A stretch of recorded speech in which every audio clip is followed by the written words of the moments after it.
Welcome, my friends. Once again, we're going to talk a little bit about history and the beginnings of a global war, this time the sequel.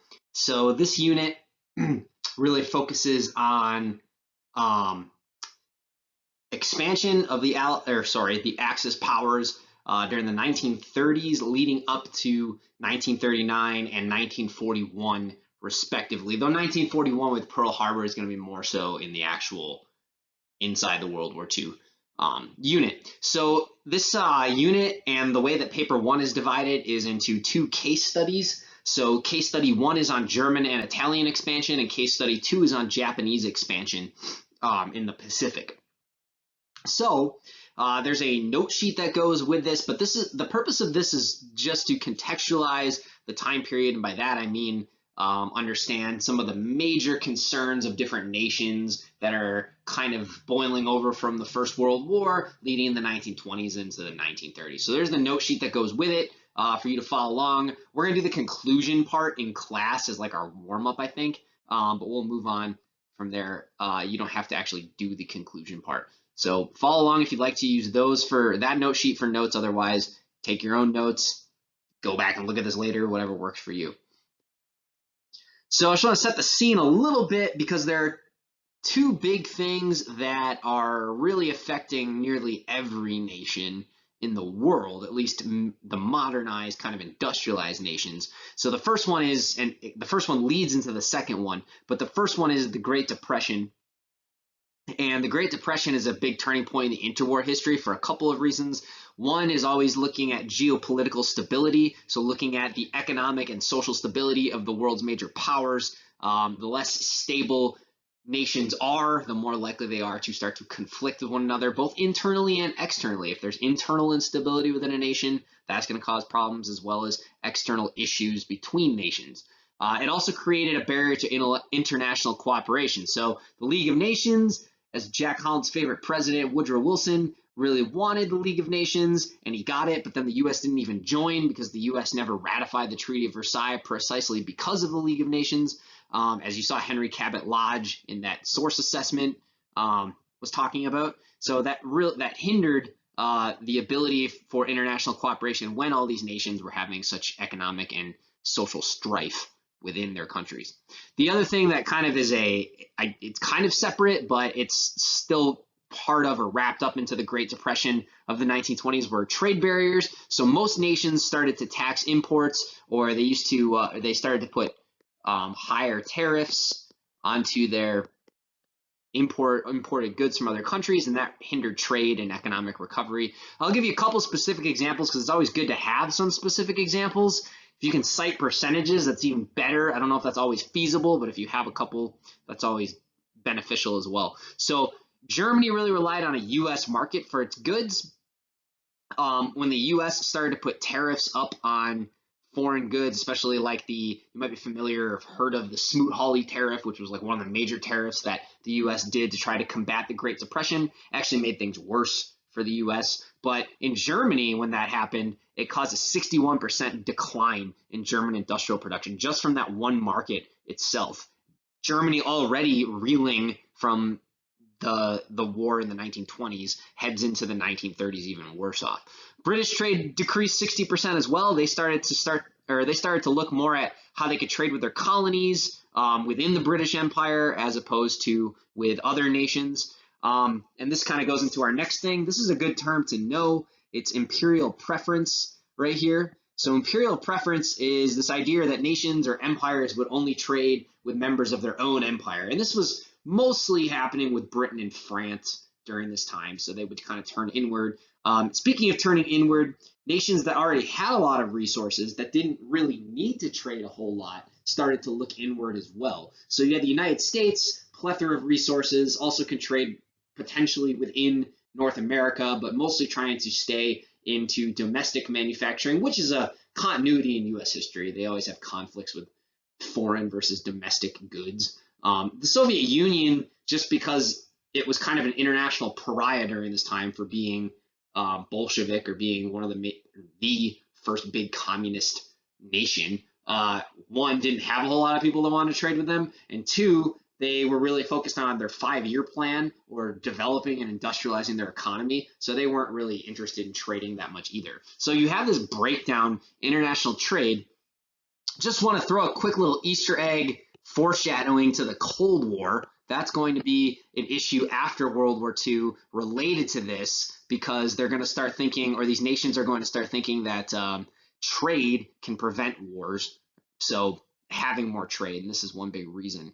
This over here, you got this little graphic here that just shows how the Great Depression was impacting these different nations. One thing we'll get to in a second is France did not have a whole lot of high unemployment. It still had massive deflation and a big decrease in exports as well, though. So I'll go through each country just a little bit, just give you a little snippet about what was happening in these different countries and what were their major political and economic issues to contextualize. Not so much social. There will be a little bit of social. So one thing, after Woodrow Wilson leaves office and First World War comes to an end in the 1920s, you have the government by 3 different Republican presidents. But after a decade in power and the oncoming of the Great Depression and generally Herbert Hoover's failure to deal with the Great Depression, you have Franklin D. Roosevelt gain the presidency, and also the Democrats win back both houses of Congress in 1932. And you have Roosevelt and the New Deal. The New Deal, you might have learned in 9th grade U.S. history, was to combat the Great Depression, a lot of different government programs. Think about total states back from the First World War, kind of moving towards more government involvement in the economy. If you're interested in the politics of this situation, I'm happy to talk about that a little bit more, because there are some interesting concepts you can pull out of that as well. Also, like most even the Republicans were not internationalists, but like most presidents at the time, when it came to being the foreign policy leader, they were very focused on isolationism when it came to foreign intervention. So staying out of the affairs of foreign nations as well, good neighbor policy. So just, let do, as it were, focus on internal struggles. He actually had this quote here. It's a source that he was talking to his advisor, Adolf Berle. He said, "Don't forget that I discovered that over 90% of all national deficits from 1921 to 1939 were caused by payments for past, present, and future wars." So it's just demonstrating, like, early on that America, even when, think about 1939, this must have happened after, World War II had started in Europe, and he's still talking about staying out of things. Also, following the Palmer raids and the first Red Scare, not McCarthyism, but the first Red Scare in 1919, the U.S. becomes increasingly concerned with communism. And there's some different targets that they focus their rage on, some semi-warranted, some completely unwarranted, but they targeted labor unions, Socialist Party members, and immigrants, especially ones that were from Eastern European nations. You might be wondering, like, why the Socialist Party, or how's that different than communism? So there was a Socialist Party that had a long history in the United States that wasn't necessarily communist. So communism, after the Bolsheviks take power in the Soviet Union, becomes kind of this like separate thing, which is this like revolutionary force. Whereas the Socialist Party, that was historic in America, generally just wanted a lot of government involvement in the economy. And they had actually governed at the local level at that time, but they really started being rooted out, and socialism becomes basically synonymous with communism at that time, something that still kind of continues today as well. Talk a little bit about Britain. So this is, holy moly, why did I not put his name on here? Hopefully I'm missing it. Anyway, I'll get to this in a second. This is terrible.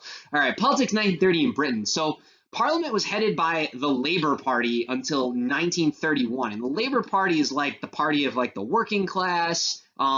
It's kind of difficult to describe British politics in terms of U.S. politics, because they don't have a two-party system, but generally like the working class is going to be the Labour Party. And the government spent money to help the unemployed, but tax revenue began to decrease drastically as a result of lowering incomes. And eventually Parliament creates this thing that starts to be called the national government in the 1930s. And it's actually a combination or a conglomeration of the conservative, labor, and liberal parties in August 1931. That might seem, if you generally follow American politics, insane to you that you'd have conservatives, labor members, and liberals in the same group, but it's a little bit, the ideologies are a little bit different during that time, and they're not quite as polarized, especially you growing up in today's historical context. They're not nearly as polarized as they are today. But anyway, they formed the national government. They start the policy of imperial preference, which led a lot of nations, Central and Eastern Europe, to eventually gravitate towards Germany, which is crazy to think about. But a lot of nations, because they didn't have markets in Britain for their goods, started to focus more on Germany. And the national government believed that military spending actually made war more likely, opposed to rearmament. So they did not want rearmament. Why? Now I'm forgetting this guy's name, though. He was the big prime minister before Neville Chamberlain, before Winston Churchill. That was the leader of the national government. I'll look it up. I don't know why I'm losing my mind. If we take a look at France, France has kind of a unique situation because France was self-sufficient in food production because they had a lot of agriculture, actually. They didn't really suffer mass unemployment. The other thing was a lot of the fighting in the First World War happened in World War I, or sorry, happened in France. So they actually spent a lot of time to like rebuilding actually can be, if done well, can be beneficial for an economy. So they didn't suffer mass unemployment. Their unemployment was only about 5%. But they did have a relatively unstable government. You had many, instead of having the national government, which was more of a conglomeration working together, like Britain, they had many different smaller parties that had trouble working together. And they also kept, unlike Britain, kept a large military during the interwar years because they were worried still that Germany was going to do something or that they were going to be penetrable to an attack or something like that, which actually is what happens. Germany, so you got President Paul von Hindenburg rising to prominence. He was a general in the First World War. Not Erich Ludendorff, but a different one.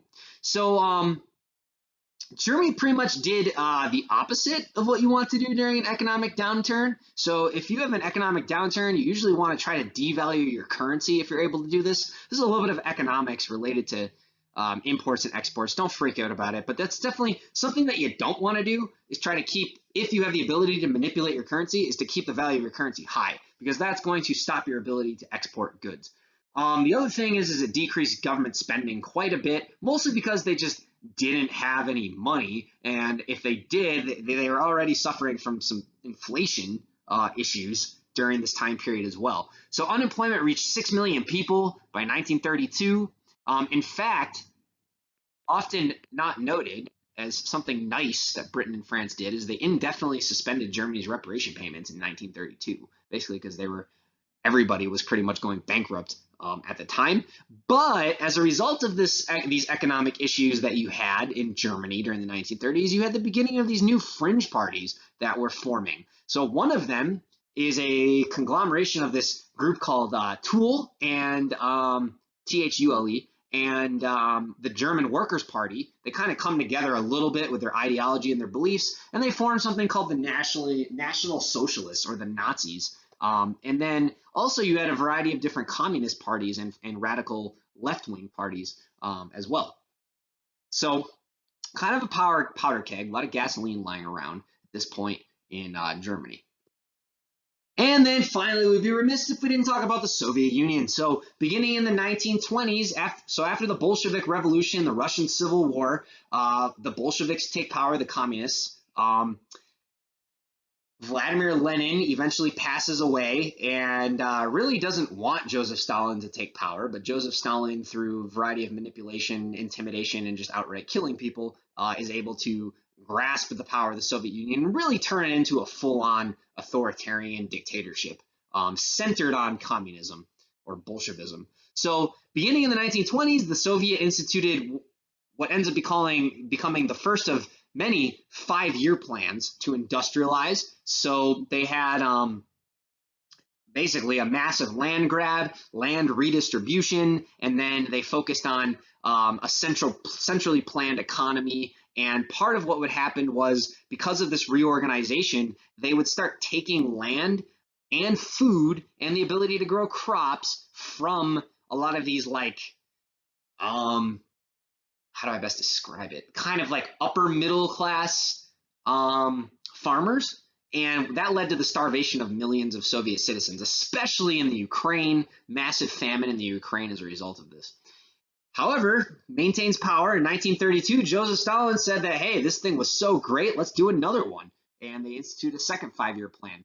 So they generally were building a centrally planned economy, which is the socialism. This is the socialist aspect of it, having more central planning in your economy. This is the authoritarian aspect of it. So they have this kind of unique thing going on with the Bolshevik communism that is, or communism in general, that's ruling the Soviet Union.